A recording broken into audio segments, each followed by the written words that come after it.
नमस्कार, मैं हूं जल्पा क्षत्रिय और आप देख रहे हो के न्यूज नेशनल।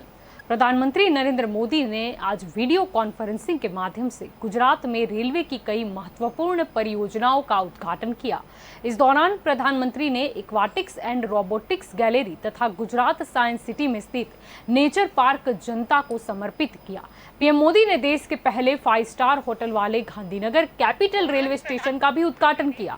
तो प्रधानमंत्री ने गांधीनगर और वाराणसी के बीच एक नई साप्ताहिक सुपरफास्ट ट्रेन, गांधीनगर एवं मेहसाणा के बीच एक मेमू यानी कि mainline electric multiple unit train, 54 kilometre लंबी विद्युतीकृत Mehsana Varetha broad gauge rail line और सुरेंद्रनगर और पीपावाव स्टेशन के बीच 266 किलोमीटर लंबा रेल खंड को भी राष्ट्र को समर्पित कर दिया।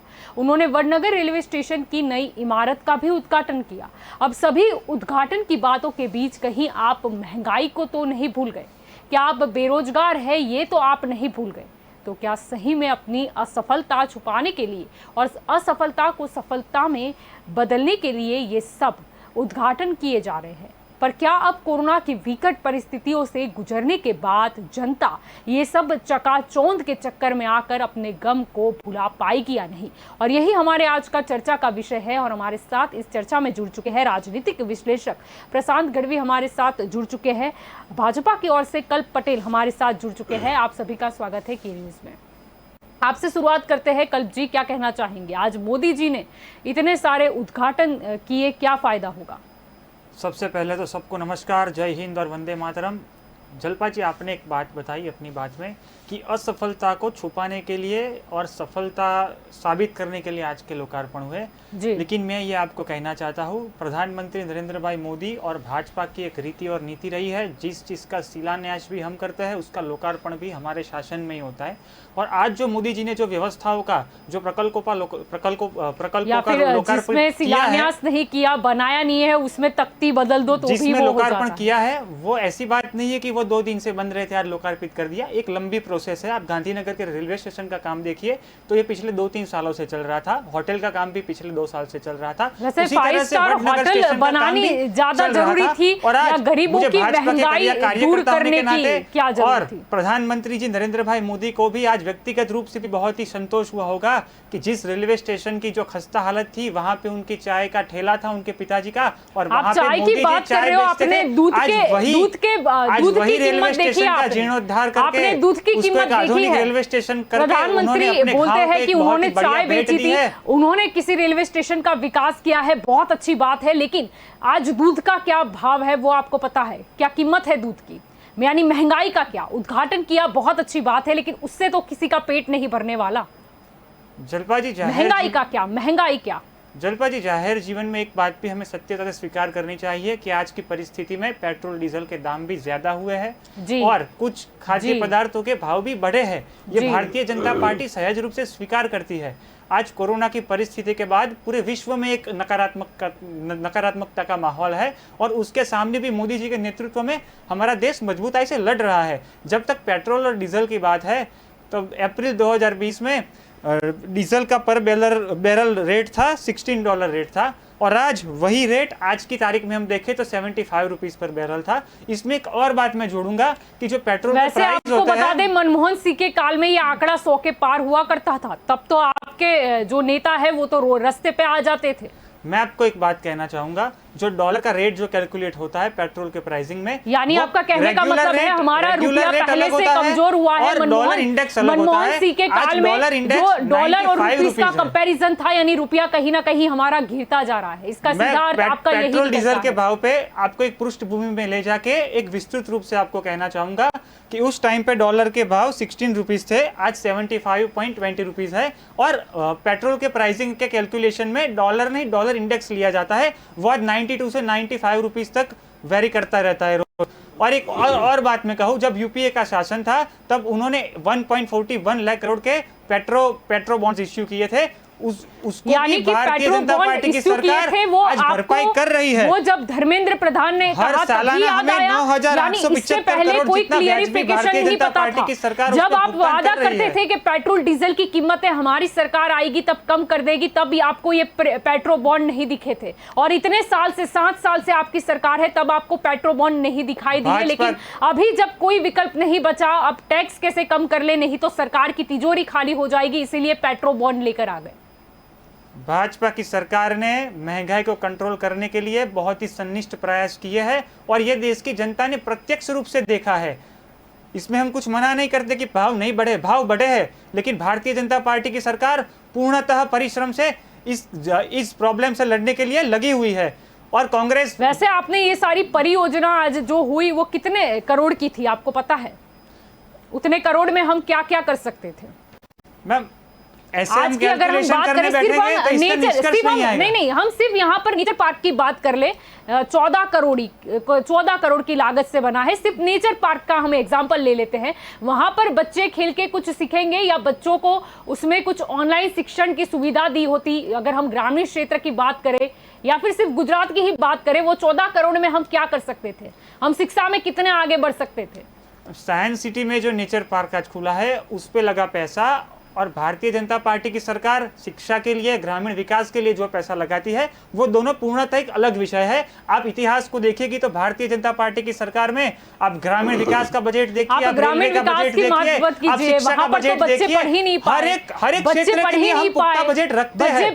साइंस सिटी एक भारत का अनूठा स्थान है। साइंस सिटी में जब बात हो रही है यहाँ पर नेचर पार्क की, बहुत ही नई बात हो रही है यहाँ पर वो जो भूल भुलैया बनाया गया है, फिर वो चेस वाला, यानी इन सब की क्या जरूरत? ये सब मैम क्रिएटिविटी है, मतलब क्रिएटिविटी ठीक है, लेकिन जहां हम शिक्षा में पीछे हो वहां पर इस तरीके के खर्चे कितने उचित?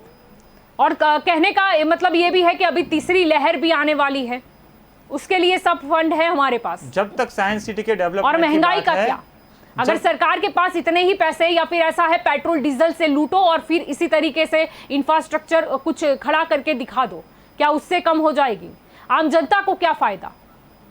आम जनता के लिए मोदी जी के नेतृत्व में सरकार काम कर रही है। साइंस सिटी का अगर ओवरऑल कैलकुलेशन आप अगर शायद निकालने जाए तो 3050 रुपए होता है। क्या एक आम आदमी अपने 2 बच्चों और अपनी बीवी के साथ जाता है तो क्या उसे ये खर्चा वो उठा पाएगा? 12,000 से ज्यादा। आपको क्या लगता है? सिटी में काफी स्कूलों की टूर की जाती है, उसमें काफी किफायती दर में, किफायती दर की बात मत कीजिए, क्योंकि स्कूल वाले शिक्षा की फी कितनी लेते हैं वो भी हमें पता है। जब भी स्कूल की ओर से टूर होता है उसकी भी क्या प्राइस होती है वो हम बखूबी जानते हैं। साइंस सिटी की जब तक बात है जल्पा जी, तो आपको भी पता होगा कि गुजरात में, अहमदाबाद में आया हुआ साइंस सिटी, वो गुजरात में आए हुआ वैज्ञानिक स्थलों का एक अनूठा स्थान है। वहां में हमें इतनी चीजें सीखने को मिलती है, इतनी क्रिएटिविटी सीखने को मिलती है जितनी हमें किसी और जगह पे देखने को नहीं मिलती। यानी वहां पर बच्चे सीख जाएंगे, वहां पर बच्चे एक दिन पिकनिक पर आकर सीख जाएंगे, लेकिन बाकी वो जो शिक्षा का स्तर गिरता जा रहा है उसका क्या? उसके लिए भी मैम भारतीय जनता पार्टी की सरकार में देश में 33 साल के बाद नई शिक्षा नीति का अमल हमने किया है। आने वाले समय में शिक्षा नीति का अमल किया गया तो शिक्षा मंत्री क्यों बदले गए? क्योंकि वो कहीं ना कहीं वो नई शिक्षा नीति को इम्प्लीमेंटेशन कराने में कहीं ना कहीं नाकामयाब रहे थे, या उतना वो दिखावा नहीं कर पाए कि नहीं हम शिक्षा नीति लाए हैं। और हम ऑनलाइन एग्जाम भी नहीं ले पाए, क्योंकि हम ऑनलाइन शिक्षा नहीं दे पाए तो हमें कॉन्फिडेंस था कि हम ऑनलाइन एग्जाम कैसे ले। मंत्रिमंडल के विस्तरण की जब तक बात है वो प्रधानमंत्री जी के पास का विषय है। भारतीय जनता पार्टी के पास आज की तारीख में 303 सांसद है। हम हर एक सांसद का सर्वश्रेष्ठ उपयोग करना चाहते हैं। जिन मंत्रियों से मंत्रालय वापस लिए गए हैं उनका भी उपयोग हम हमारे संगठन में करेंगे, भारतीय जनता पार्टी में करेंगे। इसका सीधा अर्थ यही निकलता है। मैं ये बात से सहमत नहीं हूं। जो सफल थे वो मंत्रियों को प्रमोशन दिया गया है, उन्होंने अच्छा काम किया, उन्हें प्रमोशन दिया गया है। ऐसा तो है नहीं कि कोई अच्छा काम करेगा और उसे हटा दो, ये ऐसा तो कहीं नहीं होता। जो कर रहे थे वो भी अच्छा काम कर रहे थे। भारतीय जनता पार्टी के पास 303 सांसद है, उसमें भी काफी ऐसे चेहरे थे जो कैपेबल थे और उनको मंत्रिमंडल में पहली बार में स्थान नहीं मिला था, तो विस्तरण करके मोदी जी ने उनको वैसे सिंधिया ने क्या कर दिया था जो उन्हें स्थान मिल गया? अनुप्रिया पटेल, उन्होंने क्या किया था? कुछ भी नहीं। उनसे भी काफी मतलब थे ऐसे उम्मीदवार जो काबिल मतलब थे, उनका अनुभव था। जो शायद देश के विकास में और सहभागी हो जाता। जब तक ज्योतिरादित्य सिंधिया जी की बात है, वो कद्दावर नेता थे कांग्रेस के, उनमें बहुत ही क्लेवरनेस भी थी और उनमें जनता के लिए काम करने की उनके पास शक्ति भी थी।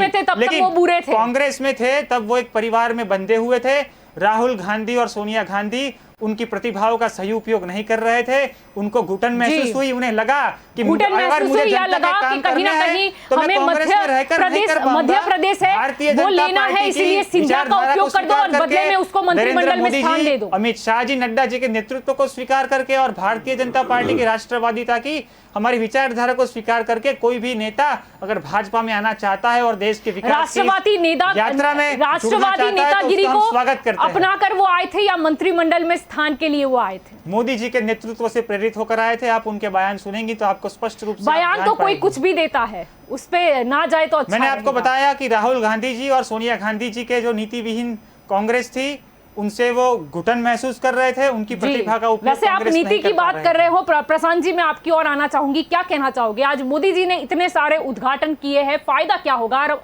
आम जनता के बारे में सोचे, क्या महंगाई कम हो जाएगी? पहले जो हमारी चर्चा चल रही है उसके ऊपर मैं थोड़ा बोल दूं कि आज की तारीख में देश की हालत कि पेट्रोल डीजल हमारे हाथ में नहीं है, रुपया अंतर्राष्ट्रीय कारणों से गिर रहा है, बाकी जितनी तकलीफें हैं वो नेहरू जी छोड़ के गए हैं।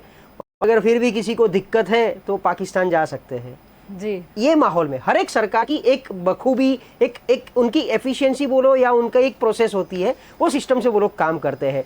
ये लोकशाही में इमरजेंसी आया था, वो भी एक लोकशाही का भाग था, और अभी इमरजेंसी 2.0 मान सकता हूं मैं, उस तरीके से काम चल रहा है। ठीक है, देखिए विकास एक अविरत अनंत प्रोग्रेस और प्रोसेस है जी।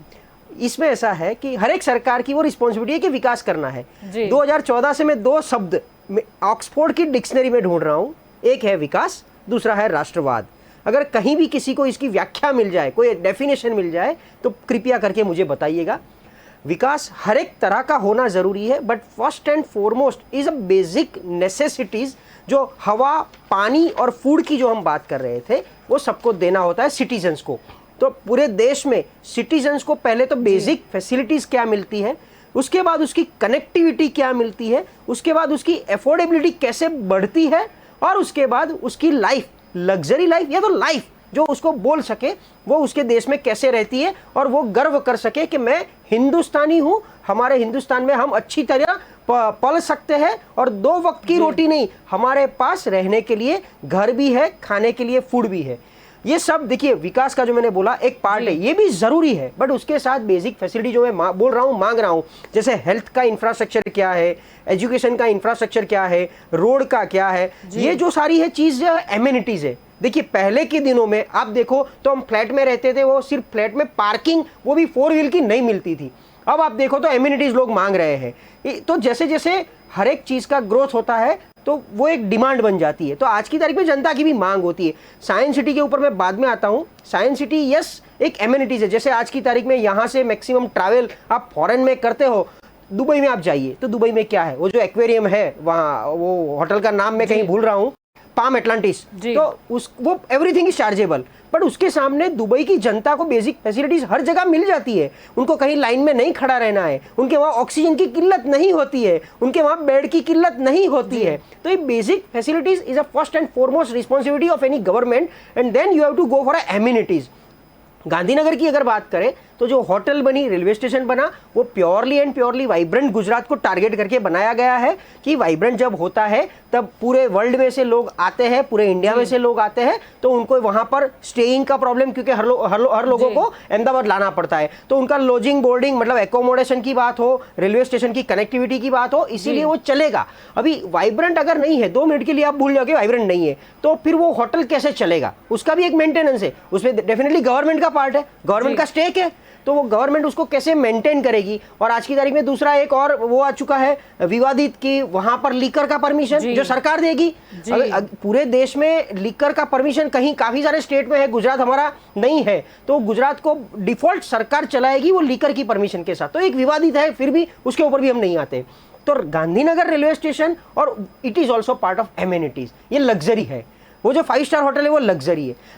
यहाँ की प्रजा को, जनता को लग्जरी बाद में चाहिए, वो भी एक इंपॉर्टेंट पासा है। जैसे मैं बोल रहा हूँ ना कि हम लोग इंटरनेशनल ट्रैवल करते हैं, वहां जाके देखते हैं तो फिर हम भी बोलते हैं कि यार हमारे देश में ऐसा क्यों कुछ नहीं है।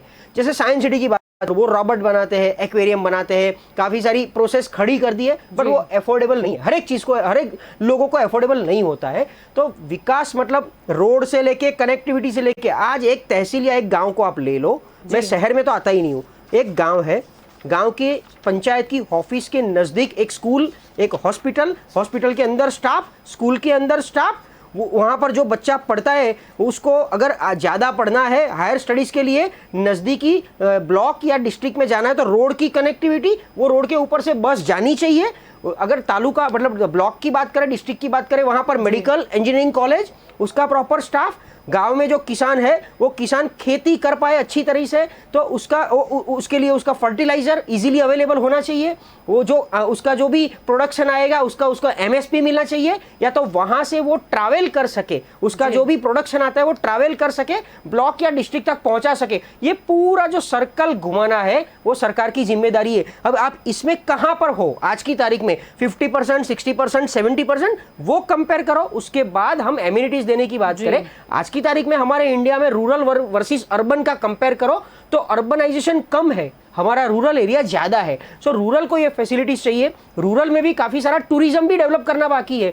जिस गांव की मैंने एग्जांपल दिया, वो गांव के नजदीकी में इंडस्ट्रियल डेवलपमेंट क्या हुआ है, कौन सी इंडस्ट्रीज आई, वो कितना एम्प्लॉयमेंट लोगों को दे रही है, ये सब भी मायने रखता है। तो ये सर्कल कैसे आप कंप्लीट करते हो, ये जिम्मेदारी है।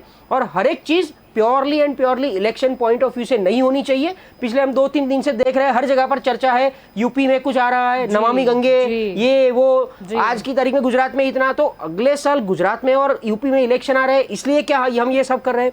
तो राजनीति सिर्फ इलेक्शन पॉइंट ऑफ व्यू से नहीं होनी चाहिए, वो भी एक अविरत प्रोसेस है। आप पॉलिटिकल पार्टी चला रहे हो, आप सरकार चला रहे हो, तो एक अविरत वे से हर एक, मतलब ऐसा नहीं है हर किसी स्टेट को अच्छा दे दिया, किसी को कम दे दिया, तो ये बायस बिहेवियर कोई भी सरकार का नहीं होना चाहिए। वो उसको ध्यान में रख के, और आज की डिमांड क्या है, गुजरात की बात करो, देश की बात करो, आज की डिमांड क्या है, वो डिमांड को फुलफिल करने का सरकार को ट्राई करना है। कि आज की तारीख में पेट्रोल की बात करें, अभी डॉलर का प्राइस जो भी हो, क्रूड ऑयल का प्राइस कितना भी बढ़े, क्रूड ऑयल का प्राइस कितना भी, आज का एवरेज रेट अगर $90 है तो $90 बैरल, मतलब 159 किलो लीटर उसमें आता है। डिवाइड जो भी dollar to rupee conversion divide by 159 आप करते हो तो ओनली 35 रुपीज या 36 रुपीज आता है, मैक्सिमम 40। कितना भी डॉलर बढ़े, आज तक कभी भी वो डॉलर का कन्वर्जन 40 रुपीज के ऊपर क्रॉस नहीं किया गया है। तो 40 के ऊपर आपकी एक्साइज, ये वो टैक्सेशन सब ले लो। अगर सरकार की विल हो, मनसा हो, तो पेट्रोल डीजल 65 रुपए से कभी भी बढ़ना नहीं चाहिए। अभी उसको अगर आप बोल रहे हो पेट्रो बॉन्ड है, मुझे इसकी कॉपी चाहिए, क्योंकि पेट्रो बॉन्ड हम काफी टाइम से बोल रहे हैं, कहीं भी पब्लिक डॉक्यूमेंट आज तक किसी को नहीं मिल रहा है। तो सीरियसली मतलब ये डॉक्यूमेंटेड है कहीं पर, तो सरकार की मेरी रिक्वेस्ट है कि वो ओपन कर दे कि ये बॉन्ड मनमोहन सिंह ने लिया था और इस वजह से लिया था और ये भुगत रही है सरकार, उसको पब्लिक करो सबसे पहले। जिस तरीके से आपने ममता बनर्जी की सर्जरी का रिपोर्ट पब्लिकली मांगा था, उसी तरह आप इसको भी पब्लिक करो। पब्लिक करने के बाद कैलकुलेशन करो और उसको कंपेंसेट करना वो सरकार की जिम्मेदारी है। सरकार को महंगाई बढ़ाने में रस नहीं होना चाहिए, नहीं है, मैं भी समझता हूं, लेकिन कैसे कंपेंसेट किया जाए कि 65 से ऊपर नहीं जाना चाहिए। ये जो डीरेगुलराइज किया है मनमोहन सिंह की सरकार ने प्राइस किया है, तब से ये हमको ये चुनौती आ रही है। तो अगर एक आप बेंचमार्क बना दो, थ्रेशोल्ड बना दो कि 65 से ऊपर नहीं जाना चाहिए, तो अगर जाता है तो वो पैसा कहां से सरकार एडजस्ट करेगी। सरकार के पास 1000 रास्ते हैं, उसके अपने पास हाईएस्ट मतलब फॉरेन का इन्वेस्टमेंट आ रहा है, अपने पास हाईएस्ट फॉरेन की वो गोल्ड पड़ी है, अपने पास जीएसटी का कलेक्शन बहुत ही आ रहा है। आज की तारीख में पूरे देश में देखा जाए तो टोल टैक्स हो रहा है। टोल टैक्स भी एक विकास का भाग है, इंदिरा गांधी जी ने भी बोला था, नितिन गडकरी जी ने भी बोला है। तो वो बहुत ही इनकम बहुत है, सरकार की तिजोरी में पैसा है, नहीं है ऐसा नहीं है, लेकिन कहाँ जा रहा है, तो उसको भी आप मैनेज करो, बैलेंस करना पड़ेगा। सिर्फ एमिनिटीज में बनाओ। आज की तारीख में state highway, national highway fantastic है। जब 2014 की बात करें, भाजपा सरकार का एक ही अभियान था कि हमारी इकोनॉमी फ्रेजाइल है, फ्रेजाइल मतलब ब्रोकन हो चुकी है, जो फ्रेजाइल टू फेब्युलस बनाएंगे, लेकिन फेब्युलस तो नहीं हुई, जीडीपी तो कहीं पर नहीं है। 2 साल का जीडीपी बेनिफिट ऑफ डाउट मैं ही दे देता हूं उनको, उसके पहले की जीडीपी की हालत क्या है। काशी टू क्यूटो बनाने वाली बात थी, तो काशी टू क्यूटो तो नहीं बना, ठीक है 50% तक पहुंच चुके हैं, 5-7 साल कम लगते हैं कोई भी एक कॉन्स्टिट्यूएंसी को बड़ा करने के लिए। वो मोदी जी अपने आप स्ट्रगल कर रहे हैं काशी को क्यूटो बनाने में, शायद हो भी जाएगा 10 साल बाद, वो थैंक्स टू मोदी जी या thanks to Varanasi, thanks to सरकार, बट उसके साथ जनता की भी कुछ और भी डिमांड है, उसको भी फुलफिल कीजिए। कल्प जी आपकी ओर आना चाहूंगी। जब वाराणसी की बात चली है तो मोदी जी वहां पर भी गए थे, वहां पर भी उन्होंने उद्घाटन किया था, 1500 करोड़ से ज्यादा की परियोजनाओं का शिलान्यास भी हुआ था। अब सबसे पहले याद आता है, अगर वाराणसी याद आती है तो याद आता है कि मुझे माँ गंगा ने बुलाया था, फिर याद आता है नमामि गंगे, जिसमें 29,000 करोड़ रुपए जो है वो आवंटित किए गए थे। वो पैसे क्या गंगा में बह गए? मोदी जी ने जो काम ठाना है गंगा मैया को साफ करने का, वो मोदी जी उस पे लगे हुए हैं। जब तक नमामि गंगे मिशन की बात है, दिखाई क्यों नहीं देता वो प्लांट? दिखाई प्लीज आप 5 मिनट दे दीजिए, मैं आपको नमामि गंगे पे भी जवाब दे दूंगा। प्रशांत भाई ने विकास और राष्ट्रवाद के मुद्दे पर जो बात उठाई है, मैं उसको भी विस्तृत रूप से आपको जवाब दूंगा। जब नमामि गंगे की बात आज हो रही है, तो गंगा का विषय है वो बहुक्षेत्रीय और बहुआयामी विषय है, जो केंद्रों और राज्यों के समन्वय से हमें करना है, क्योंकि गंगा कई राज्यों से पसार होती है। किसी राज्यों की जो सहायक नदियां है उसका पानी भी गंगा में आता है। जब नमामि गंगे की बात है तो उसमें 2 स्तरीय व्यवस्था सरकार ने की है। एक व्यवस्था है शुरुआती स्तर की गतिविधियों के लिए, उसके लिए जो रिजल्ट हमें प्रॉम्प्ट दिखे वो व्यवस्था है। उसका मतलब कि जो कचरा गंगा मैया पे तैरता है और जो पास के गांव में से आता बह गई, अब कचरे पर कहाँ मैं आपको बता रहा हूँ, मैं आपको नमामि गंगा के शुद्धिकरण की बात है, मैं आपको उस पे सरकार ने जो आज तक काम किया है मैं उसकी आपको झांकी देना चाहता हूँ। जो शुरुआती स्तर की गतिविधियां होती है वहां में ऊपरी सतह की सफाई की जाती है और बहते हुए कचरे को साफ करने की व्यवस्था की जाती है, और ग्रामीण क्षेत्र से जो नाले आते हैं उनको कैसे रोकना है उसके लिए सरकार काम कर रही है। वो शॉर्ट टर्म काम है।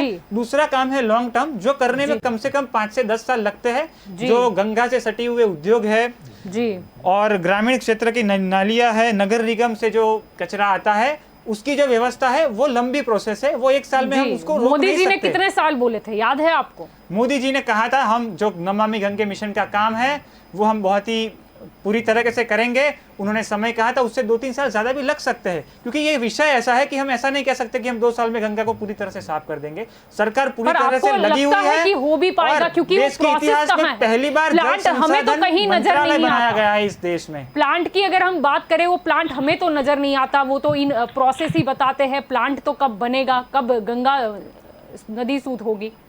मैं आपको ये बताना चाहूंगा कि आप पहले हरिद्वार की जो गंगा मैया के घाट थे वो देख लीजिए, वाराणसी के घाट भी देख लीजिए, ऋषिकेश के घाट भी देख लीजिए।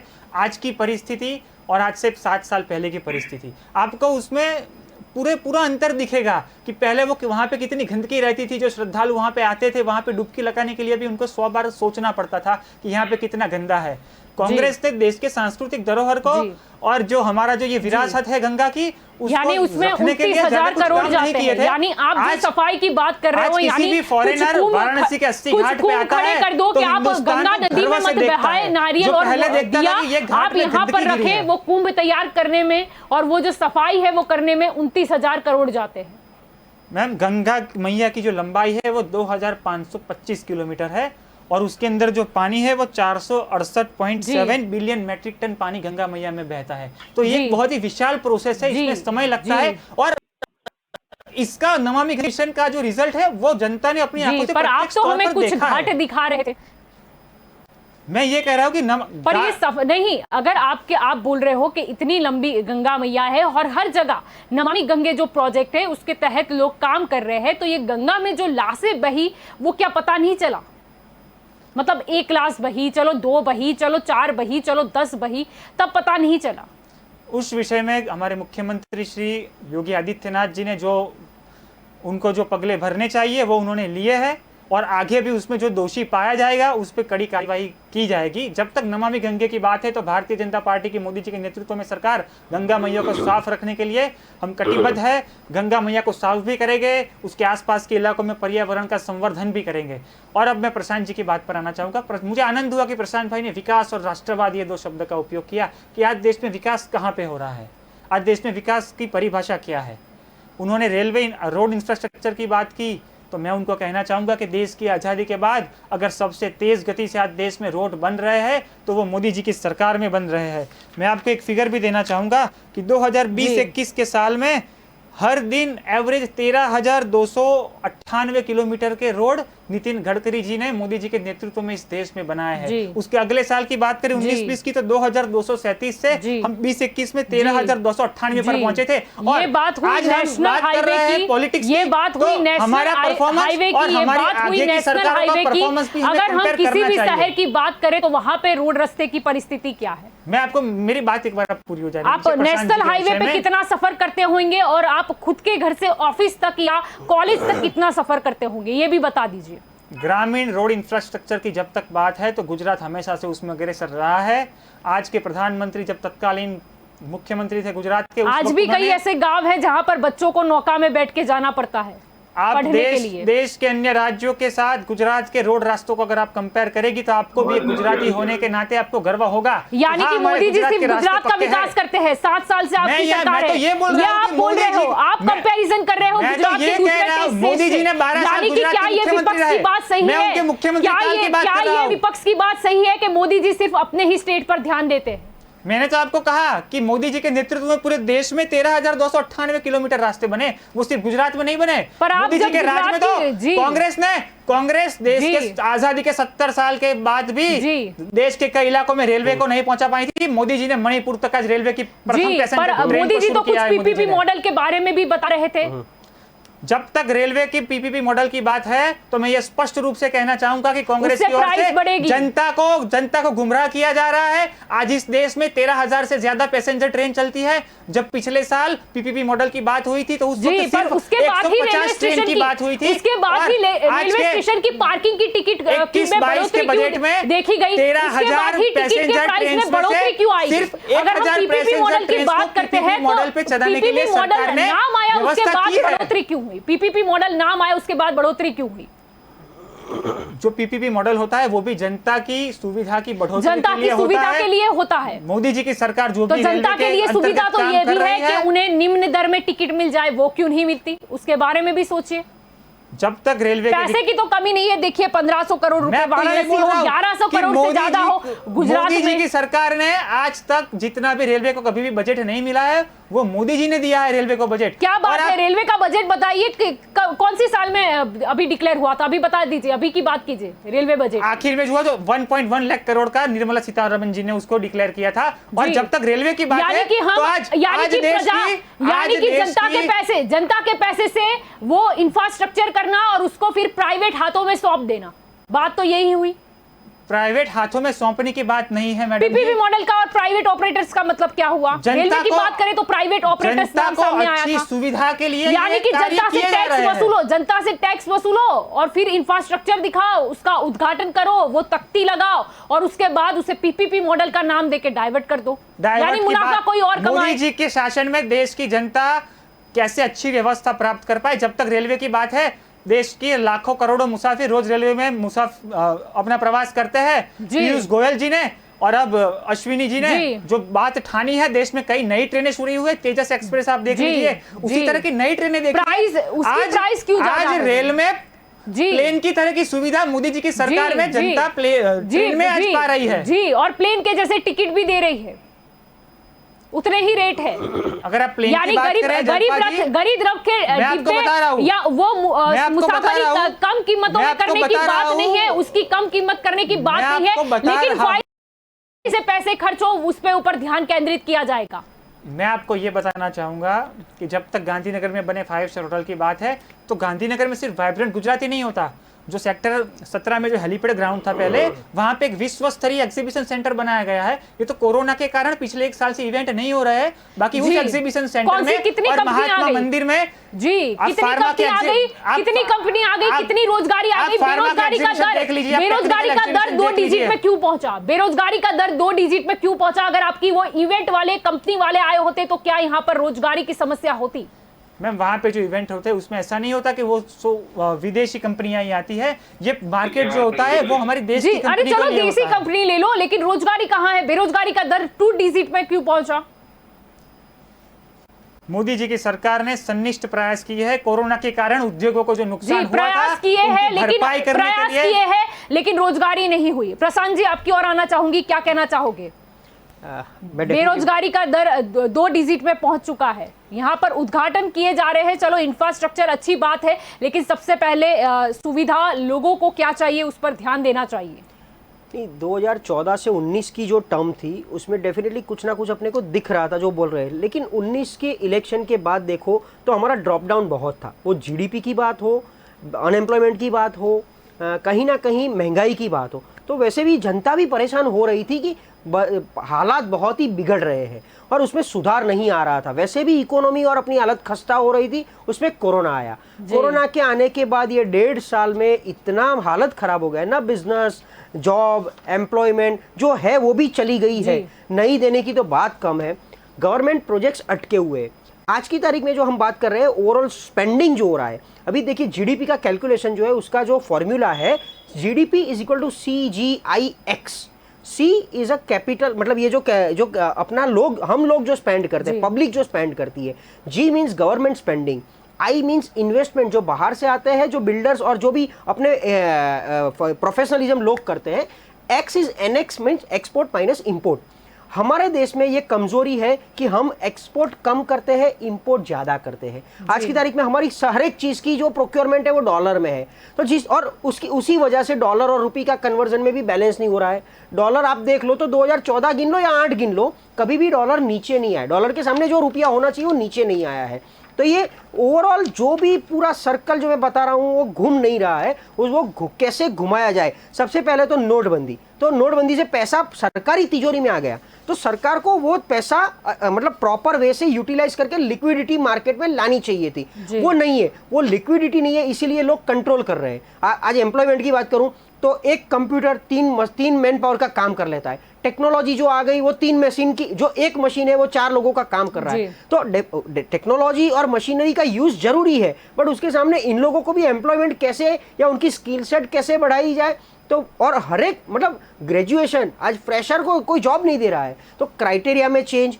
उसी तरह हम आप स्किल डेवलपमेंट की बात कर रहे हैं, उसी तरह मेक इन इंडिया की अगर बात करें, मेक इन इंडिया का एक्सेप्टेंस हमारे यहाँ ही बहुत कम है। आप कोई भी गवर्नमेंट टेंडरिंग में देख लो तो एक्सपीरियंस होना चाहिए, तो जो लोग को, जो स्टार्टअप वाला है उसको 3 साल का एक्सपीरियंस नहीं है, और वो कोटा, रिजर्वेशन का कोटा है कि उनको कुछ परसेंटेज प्रायोरिटी मिलनी चाहिए, लेकिन अपनी गवर्नमेंट ही नहीं चला रही है। गुजरात गवर्नमेंट में भी वो कोटा में वो जो 10% का स्टार्टअप का कोटा है उसमें गवर्नमेंट गुजरात ही अप्लाई नहीं कर रही है। तो बेरोजगारी का दर, अभी NSSO आप देख लो, NSSO ने क्लियरली, वो एक फाइट चली थी और NSSO के चेयरमैन ने रिजाइन कर दिया था 2019 में, कि ऑफिशियल आंकड़ा बोल रहा है कि 2015 तक, 15 या 16 तक, 16 के बाद ये आंकड़ा डिक्लेयर नहीं हुआ है। इंडिया में 42 करोड़ के पास जॉब थी 2015 तक में, वो घटकर NSSO के हिसाब से 37 CR हो गया था। सो 5 करोड़ लोगों ने नौकरियां गंवाई, फिर वो आंकड़ा बढ़ता गया कम होने की जगह। अभी 5 करोड़ लोग तो स्टार्टअप में नहीं आए, स्किल इंडिया में नहीं गए, इंक्यूबेशन सेंटर में नहीं गए, तो वो कहाँ गए? घर पे बैठे, और सुसाइड भी बढ़ा। उसी तरह किसानों की बात कर लो तो वहां भी जो ग्रोथ होना चाहिए, किसानों की आय दुगनी करने की बात है अंडर दी PMFBY, तो वो PMFBY के अंतर्गत जो बेनिफिट डायरेक्ट मिलना चाहिए उसमें कहीं ना कहीं लैकुना आ रहा है। तो ओवरऑल बेसिक इंफ्रास्ट्रक्चर, अभी इंफ्रास्ट्रक्चर मतलब not I am talking about the road building, but basic necessary अपने मैंडेटरी रिसोर्सेज जो ह्यूमन को टच करता है, उसमें कहीं पर कैच है, वो कैच बैलेंस नहीं हो रहा है, वो क्लियर कट बात है। उसी जैसे मैंने बताया NSSO का ये आंकड़ा 42 से 37, वो आज की तारीख में अभी भी 34 CR है, वो 37 तक भी नहीं पहुंचा है। तो पहले तो 37 भी था, लेकिन ये लॉकडाउन के बाद वो और भी घटता जा रहा है। लॉकडाउन के टाइम ही लोगों की डिमांड है कि इंडस्ट्रीज को प्रमोट करे, लोगों को सब्सिडीज दे, कुछ ना कुछ मोटिवेशन या इंसेंटिव दे, ताकि वो लोग एटलीस्ट लोगों को एम्प्लॉयमेंट ना दे सके और उनका भी बिजनेस बढ़े। और वो बिजनेस बढ़ाने के लिए सरकार को सपोर्ट करना पड़ेगा। कुछ एक्सपोर्ट बंद करवाए, लोकल एक्सेप्टेंस शुरू करे, कुछ इंपोर्ट ज्यादा कराने के लिए जो गवर्नमेंट लेजिस्लेशन की पॉलिसीज है उसमें कुछ चेंज, कुछ सुधार लाना पड़ेगा। कुछ इंडस्ट्रीज ऐसी है जो प्योरली गवर्नमेंट पे टिकी हुई है, जो काफी टाइम से बंद है। वो काफी बिजनेस आज की तारीख में, वो डायमंड है, टेक्सटाइल है, अपना सॉल्ट का है, काफी बिजनेस ऐसे जो बंद पड़े हैं, उनको कैसे बूस्ट किया जाए वो सरकार की जिम्मेदारी है। सरकार उस दिशा में विचार भी करे, और अभी जल्द से जल्द विचार नहीं, अभी तो इम्प्लीमेंटेशन करे, क्योंकि एजुकेशन पॉलिसी की जो बात है कम से कम 2 साल और लगेंगे। वो चैलेंज है, वो ऐसा नहीं है कोई भी सरकार हो, वो इतनी कैपेसिटी नहीं है कि इमीडिएटली आज बोला और कल से इम्प्लीमेंटेशन हो जाएगा। तो एजुकेशन पॉलिसी को जल्द से जल्द कैसे इंप्लीमेंट किया जाए। आज की तारीख में तो एजुकेशन कराना ऑनलाइन वर्सेस ऑफलाइन, वो भी बड़ा चैलेंज है। एम्प्लॉयमेंट कैसे स्ट्रीमलाइन किया जाए, बिजनेस प्रोडक्शन, जिस तरीके से निर्मला सीतारमण जी ने 6 दिन की मैराथन मीटिंग चला के 20 लाख करोड़ का पैकेज दिया था, वो ग्राउंड पे भी नहीं दिखता है जो दिखना चाहिए। एमएसएमई की लोन की बात थी, एमएसएमई की डेफिनेशन चेंज कर ली, वो अच्छी बात है, वो जरूरी था। उससे काफी सारा बेनिफिट्स, इररिलेवेंट बेनिफिट मिलने लगे। जो कोर होता है उसकी पेरीफेरी का बेनिफिट एमएसएमई में आने के बाद लोगों को मिलने लगा, लेकिन लिक्विडिटी नहीं है मार्केट में, वो लिक्विडिटी लानी पड़ेगी। जी बिल्कुल। तो दंगल देश का में अभी वक्त हो चला है एक कॉमर्शियल ब्रेक का। ब्रेक के बाद हम फिर लौटेंगे और इस मुद्दे पर हम चर्चा करेंगे।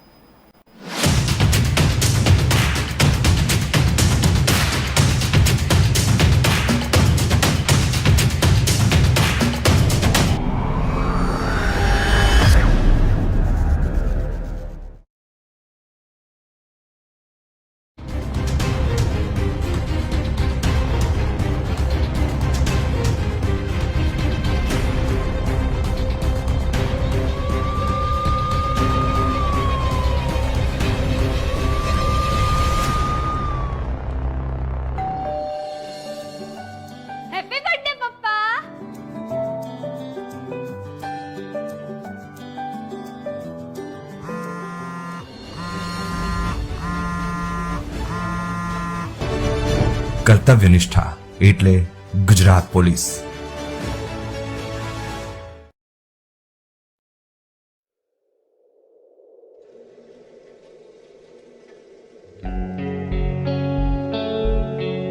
किसी ने मुझसे पूछा कि सिर्फ 7 साल की उम्र में हॉकी स्टिक उठाना मुश्किल रहा होगा ना।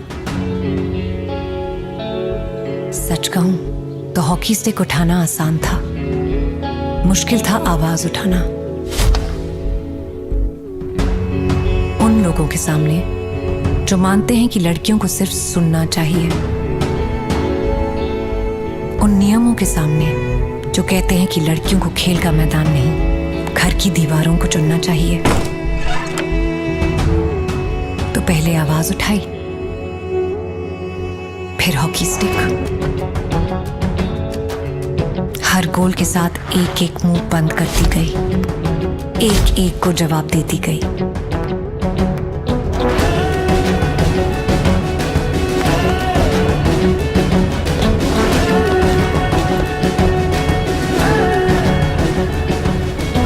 पर आज मेरे देश ने सवाल पूछा है, हॉकी में गोल्ड जीत कर आओगे?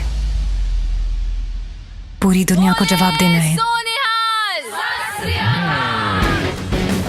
तो इस बार अपने लिए नहीं, देश के लिए गोल्ड करके आना है, गोल्ड लेके आना है। जिनके लिए देश ही उनका सर्व है, उन पे पूरे देश को गर्व है। टोक्यो 2020, इस बार इंडिया वर्सेस दुनिया।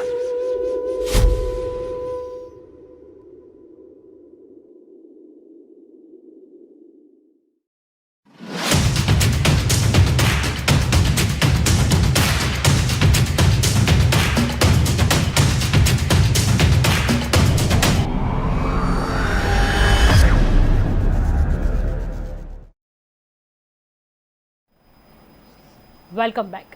अब हम इस चर्चा को आगे बढ़ाते हैं। कल्प जी, आपकी ओर आना चाहूंगी। सुप्रीम कोर्ट में एक याचिका दायर की गई थी कोरोना में जो मृतक हैं उनके परिवारजनों को जो 4 लाख रुपए देने की बात थी। तब पहले केंद्र सरकार की ओर से ऐसा कहा गया था कि हमारे पास उतने पैसे नहीं है, और उसके बाद दूसरी बार जब हलफनामा उन्होंने दाखिल किया तब जो कि थोड़े शब्द सुधार लिए थे, उन्होंने कहा पैसे तो है लेकिन दे नहीं सकते। तो मतलब कोरोना से जो मृतक के परिवारजन हैं उन्हें हम पैसे नहीं दे सकते, लेकिन हाँ हमारे लिए ये सब चीज़ों के लिए पैसे हैं। विकास के लिए फंड और कोरोना महामारी के लिए फंड एक दोनों पूरी तरह से एक अलग विषय है। जब तक कोरोना की बात है, पूरे देश में कोविड के लिए इंफ्रास्ट्रक्चर खड़ा करने के लिए सरकार ने बहुत ही पैसे खर्च किए हैं। यानी इसमें ऐसा कुछ होता है कि पेट्रोल डीजल से जो आय हुई उसके पैसे यहीं पे खर्च करने, इधर से जो आय हुई उसी के पैसे यहां से ही खर्च करने, ऐसे कुछ मतलब पैरामीटर है या स्ट्रेटेजी है या कोई रूल बनाया है मोदी जी ने? देश के इंफ्रास्ट्रक्चर के लिए, देश के विकास के लिए, रोड, रास्ते, पानी के लिए, बिजली के लिए जो भी काम करने पड़ेंगे वो भी डंके पे चोट पे मोदी जी आज कर रहे हैं।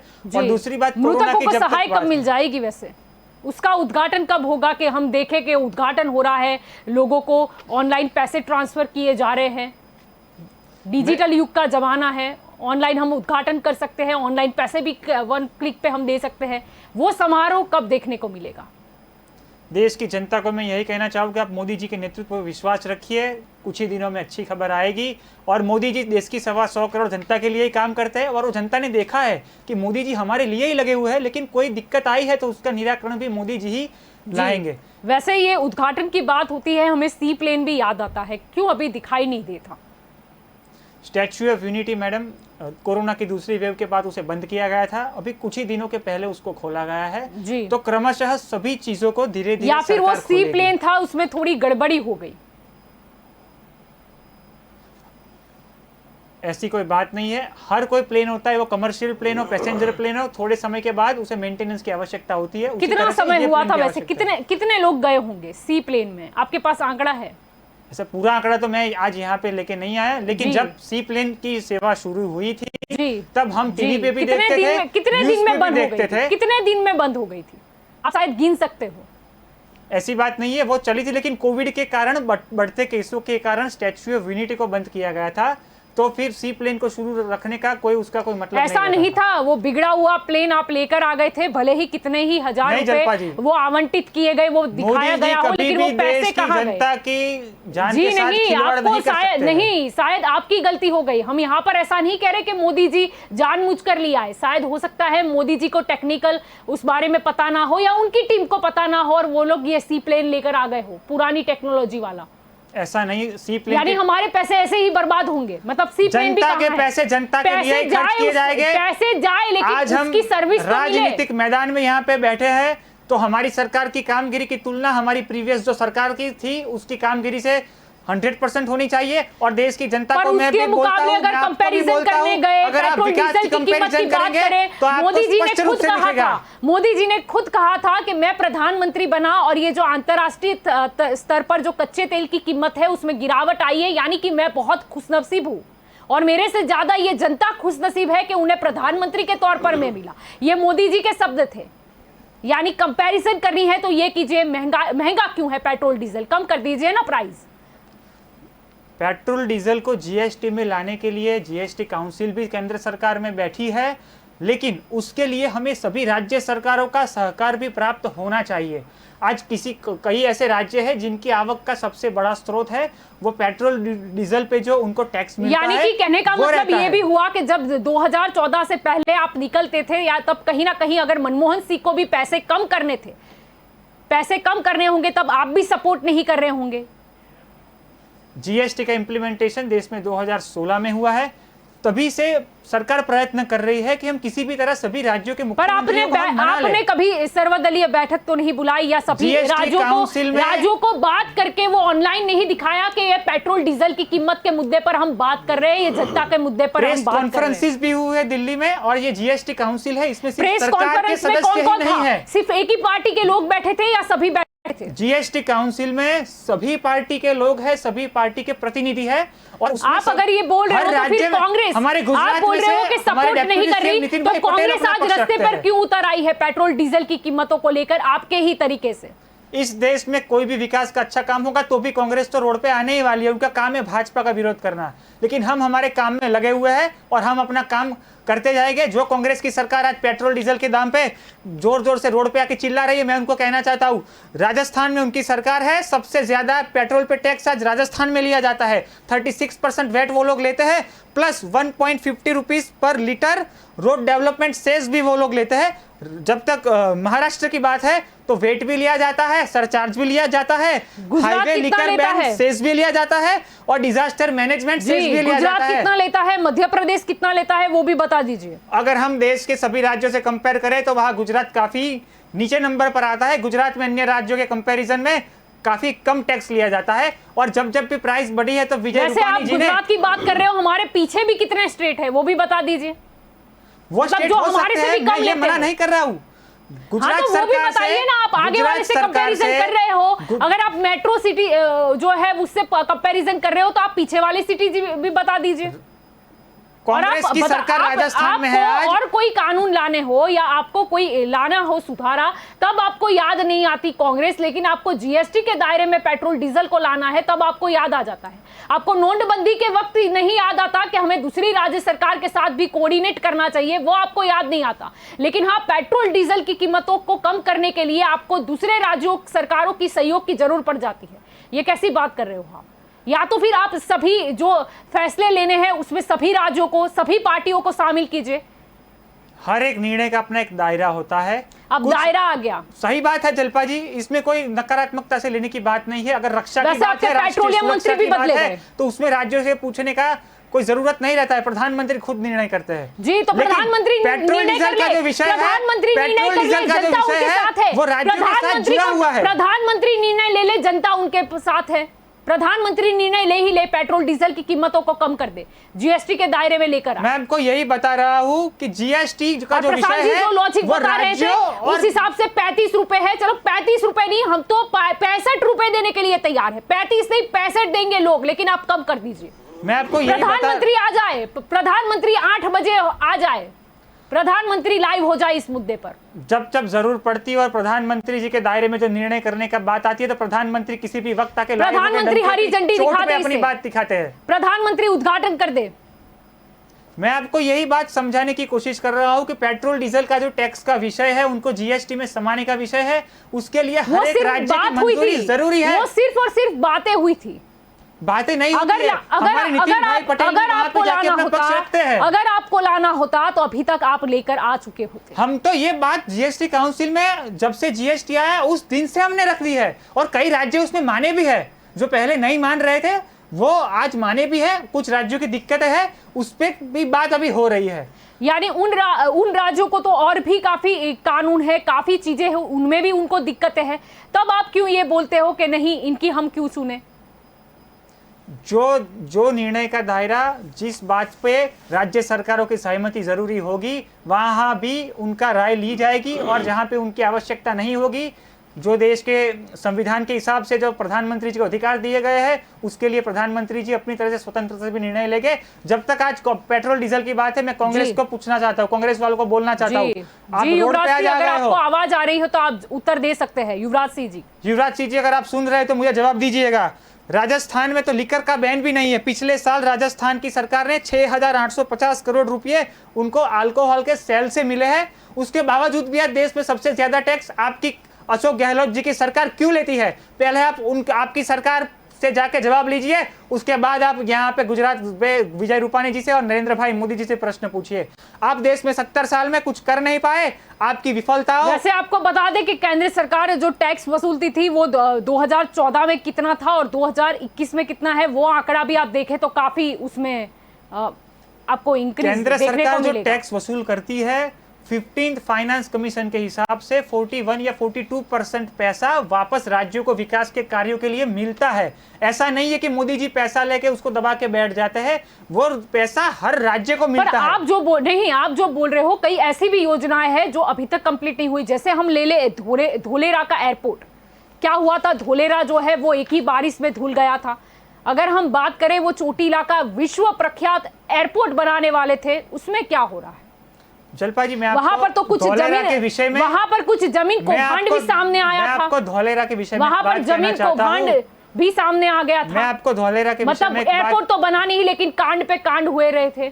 धोलेरा का विषय जब आपने धोलेरा के विषय की बात की है, तो मैं तो आपको उद्घाटन तो हो गया, रिबन भी मतलब काट दी गई, क्या क्या वो प्रोजेक्शन दिखाया गया था एनिमेशन वाला, लेकिन वहां तो ऐसा कुछ हमें नहीं दिखाई दे रहा। धोलेरा के विषय में आपको कहना चाहूंगा कि गुजराती होने के लिए मुझे गर्व होता है कि जहां पे एक पहले बंजर जमीन थी, वहां के विकास का एक कार्य होने की किसी ने कोई शक्यता नहीं दर्ज कराई थी, वहां पे आज एक स्मार्ट सिटी बने वैसा प्लानिंग चल रहा है जी।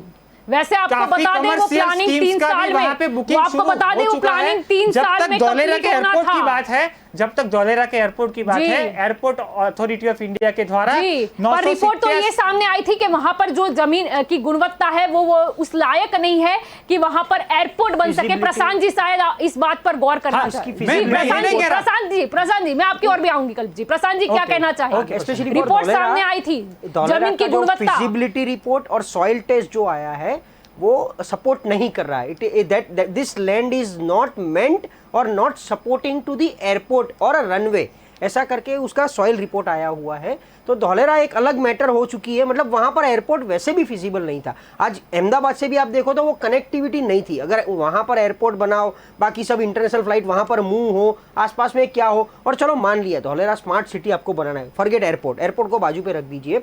बाकी वहां पर आज की तारीख में भी क्या है, जो बंजर जमीन थी वो बंजर ही है, सिर्फ प्लॉटिंग हुए है। तो बिल्डर लोग ने उनका काम कर दिया प्लॉटिंग की स्कीम बना के, लेकिन वहां कहाँ स्कूल बनी, उसको स्पेशल तालुका के अंदर ले जाके कोई स्पेशल तालुका मथक बना के कोई स्पेशल प्रोविजन किया गया, वहाँ के लोगों को कोई एम्प्लॉयमेंट के लिए या कोई और डेवलपमेंट के लिए कोई सब्सिडीज दी गई स्पेशल, तो वो कुछ दिख नहीं रहा है। वहाँ भी आप जाओ ना, यहाँ से आप भावनगर जाते हो बीच में आता है, तो वो जो जमीन नजर जाती है वहाँ तक जमीन दिखती है, तो बाकी की स्मार्ट सिटी कहाँ है? सेम वे स्मार्ट सिटी पे हम आ जाते हैं। तो स्मार्ट सिटी का मतलब क्या होता है?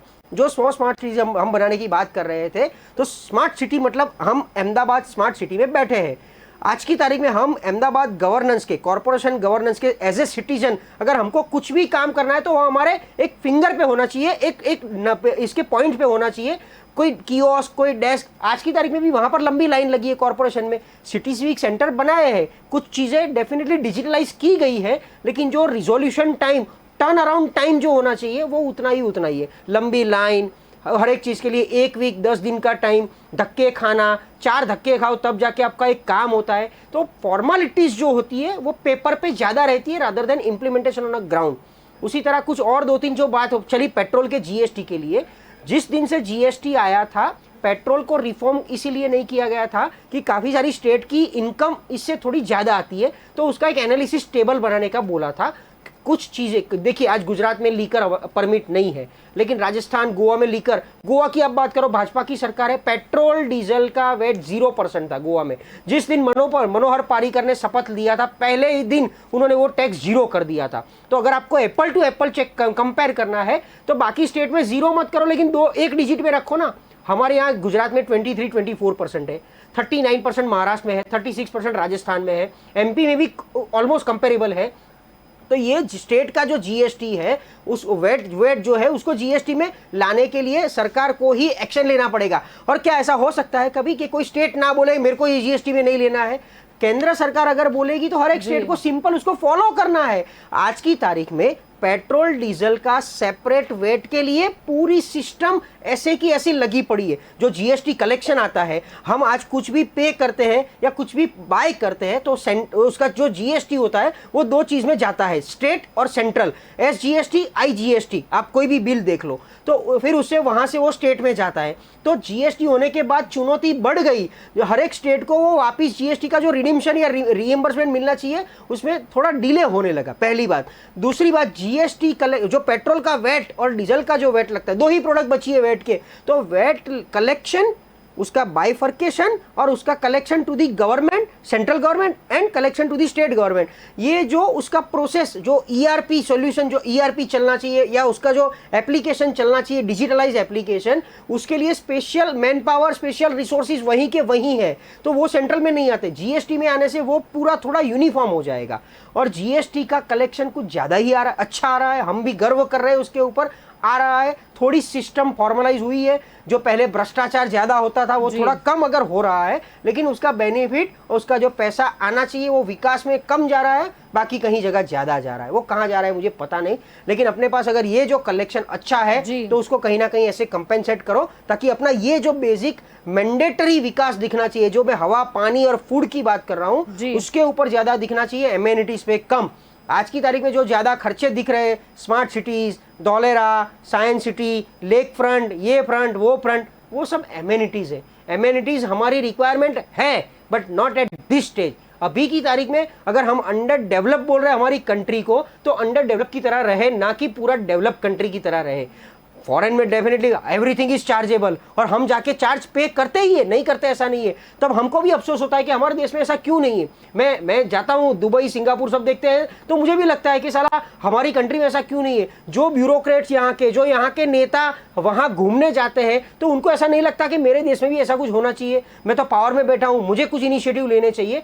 उस तरीके का थोड़ा चेंजेस हमको दिख रहा है, थोड़ा चेंजेस, लेकिन वो थोड़ा जो है वो उसको 100% नहीं पहुंचाएगा तो चलेगा।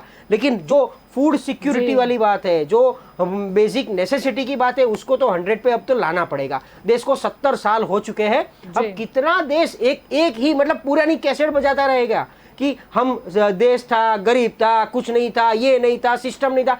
कब तक हम एक कैसेट बजाएंगे? और आपकी जो इंटेलेक्चुअल लेवल है, आपकी जो कैपेसिटी है, आपकी जो एफिशिएंसी है, वो 7 साल में 70 साल को तो कंपेयर कर ही सकते हैं। अब आज की तारीख में पहले 5 साल हम समझ सकते हैं कि 5 साल थोड़ा कम पीरियड है, लेकिन अब आप 100% मेजोरिटी पे बैठे हो, दोनों एंड पे आपकी मेजोरिटी अच्छी है, कोई भी बिल आप पास कर सकते हो। तो काफी सारे ऐसे पेंडिंग बिल है जो सीधा जनता को असर करती है, उसके ऊपर आप एक्शन नहीं ले रहे हो, और बाकी जो इररिलेवेंट जो लॉज है उसके ऊपर आप एक्शन ले रहे हो। जो अभी अब पॉपुलेशन कंट्रोल की बात हो रही है, 370 ठीक है, राम मंदिर ठीक है, ये सब ठीक है, पॉपुलेशन कंट्रोल और भी 1-2 जो अभी बिल, लव जिहाद की बात है, तो ये सब एक प्रोसेस की तरह जाना चाहिए, नहीं कि उसके ऊपर एक स्पेशल फोकस करके इम्प्लीमेंटेशन किया जाए।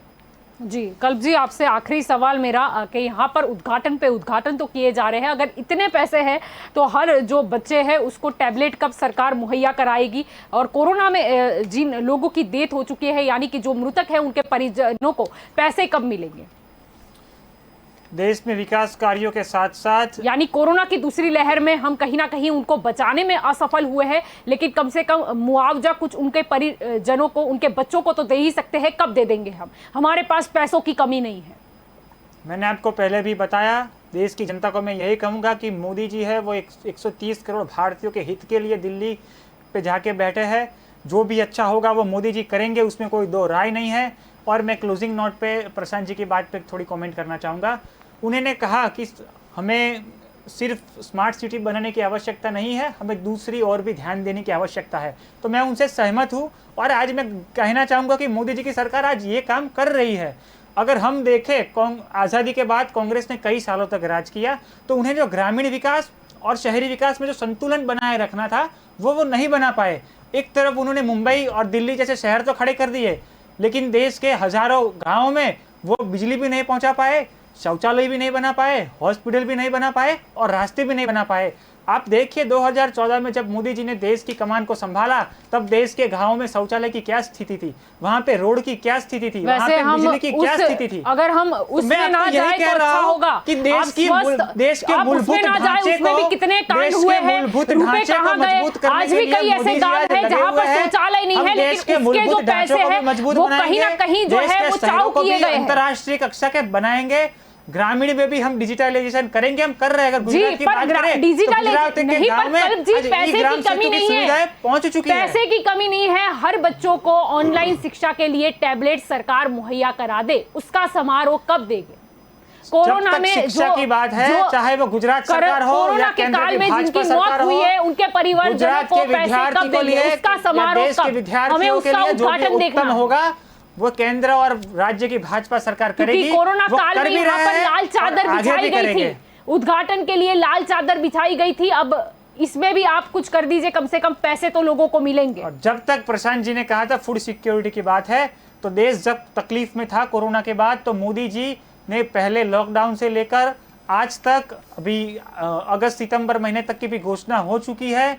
लाखों रुपए का मुफ्त अनाज आज देश के 80 करोड़ आप मुफ्त अनाज की बात कर रहे हो, आप मुफ्त अनाज की बात कर रहे हो, लेकिन कई ऐसे इलाके हैं जहां पर राशन की दुकानें तो बंद थी और जहां पर मिले थे वो मतलब शुरू में आते थे, वो दिखते थे, उसमें भी कंकर निकलते थे। और कितने लोगों को आपको लगता है कि सही में आए थे, वहां पे प्रशासन ने कड़क कार्यवाही की है और आगे भी की जाएगी। जनता के हक का जो अनाज है वो जनता को मिलना चाहिए और मोदी जी के नेतृत्व में हम उसे पहुंचा कर भी रहेंगे। जी, आशा रखते हैं, उम्मीद रखते हैं कि ये हो भी, और उम्मीद ये भी रखते हैं कि उद्घाटन तो वैसे आप हर इवेंट का करते हैं, तो कहीं ना कहीं कोरोना काल में जो मृतजन के परिवारजन को आप पैसे देने वाले हो उसका भी ऐसा ही समारोह रखें, ताकि हमें भी पता चले कि कोरोना में कितने लोग मरे थे आपके डेटा के अनुसार और उतने लोगों को पैसे मिले या नहीं। तो दंगल देश का में आप सभी इस चर्चा में मेरे साथ जुड़े, इसीलिए आपका शुक्रिया। तो आज का हमारा विषय था कि असफलता को सफलता में बदलने के लिए तो उद्घाटन नहीं हो रहे, कहीं ना कहीं कारण ये भी है कि आने वाले समय में चुनाव आने जा रहे हैं। हम यूपी की बात कर ले या हम गुजरात की बात कर ले, बात ये भी है कि उद्घाटन किए जाते हैं, यानी हमारे तिजोरी में पैसे तो है, अगर पैसे है तो फिर बच्चों को फ्री टैबलेट क्यों नहीं दिया जाता, शिक्षा का स्तर क्यों गिरता जा रहा है, क्यों गवर्नमेंट स्कूल की जो हालत है वो खस्ता है, क्यों कई ऐसी परियोजना है, अगर हम धौलेरा के एयरपोर्ट की बात कर ले या फिर हम चोटीला एयरपोर्ट की बात कर ले, आज भी वो उद्घाटन तो कर दिया गया था, वो शिलान्यास तो कर दिया गया था, लेकिन कहीं ना कहीं क्यों वो एयरपोर्ट हमें दिखाई नहीं देता। यानी कि कितनी चीज़ें अभी भी सिर्फ और सिर्फ वो एक क्षण के लिए होती है, रिबिन काटने तक, उसके बाद कहीं ना कहीं वो नज़र नहीं आती, अगर आती है तो फिर उसकी भी कीमत जनता को अदा करनी पड़ती है। और आशा ये भी रखते हैं कि महंगाई की ओर भी ध्यान दे और महंगाई को काटने की सरकार जो है वो आगे प्रयास करे। तो दंगल देश का में अभी बस इतना ही, ज़्यादा जानकारी के लिए आप जुड़े रहे के न्यूज़ के साथ। नमस्कार।